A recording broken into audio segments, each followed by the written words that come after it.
Art, orgasm, and quieting the mind, conscious habit destruction. Consider the impact of art. I believe if an artwork interrupts your habitual thinking, it's a valuable gift.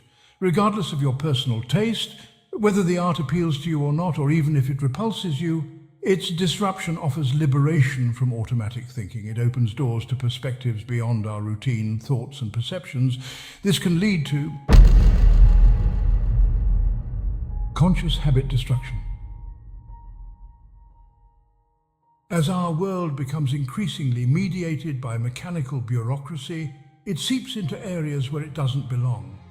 Press 1 for estate planning. Press 2 for divorce mediation. There's even a list of love languages that won't guarantee your relationship. Art can also catalyze this change, making it a less painful yet effective method. Notice that the same liberation from habit is achieved through orgasm, which disrupts habitual patterns. Quieting the mind also reveals and halts our habits. In any moment between thoughts, if we recognize that our habitual patterns dissolve, that we can exist without them, this is conscious habit destruction. Even if the habit persists in memory, it loses its power and becomes impotent. One explanation for this lack of understanding is that we have identified with our mental habits. I suggest that identity itself is one of our oldest mental habits. I don't completely agree with Theodore Adorno's views on art. While it's likely that I don't fully grasp his ideas, that's probably an understatement, I find common ground where he writes, "The artwork wants its truth and untruth to be grasped."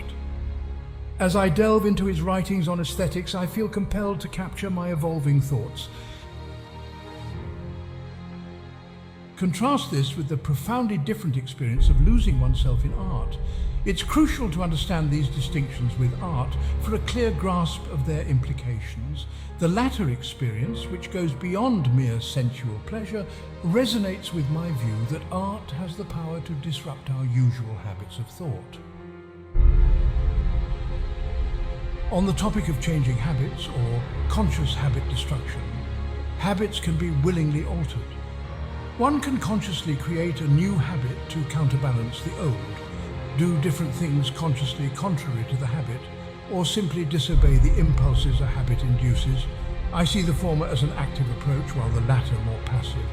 In each case, there is a conscious choice. Life and art both venture into the unknown. This is often not yet conscious. Returning to Adorno's poetically spoken ideas about art, I agree with his view that art seeks to reveal its truth and untruth. Let's remember, habits inherently assume predictability. Lacking this quality, they become utterly useless. This mechanical nature of habits is shared with automation, imitation, strategies, routines, and prejudices, while predictability serves a purpose in certain redundant areas of our lives, like brushing our teeth or playing an instrument. In the ever-changing tapestry of life, reliance on habits and imitation is unreliable and often misguided. In conclusion, our habitual ways of thinking have become ingrained, and conscious habit destruction is the alternative to either life shocking us out of habits or living on a kind of autopilot. That is being half dead. Any break from this pattern, especially one offered by artists through their art, should invoke pure gratitude. That experience of a new view is an invitation to freedom from habits through conscious habit destruction. This gratitude stems not just from the artistic experience itself, but from the opportunity it provides to escape arbitrary limitations that we wear like old clothes. That is the prison of our habits. Art is one of the things that can show us our freedom, by Todd Vickers. Give me a like. You know you wanna give it to me.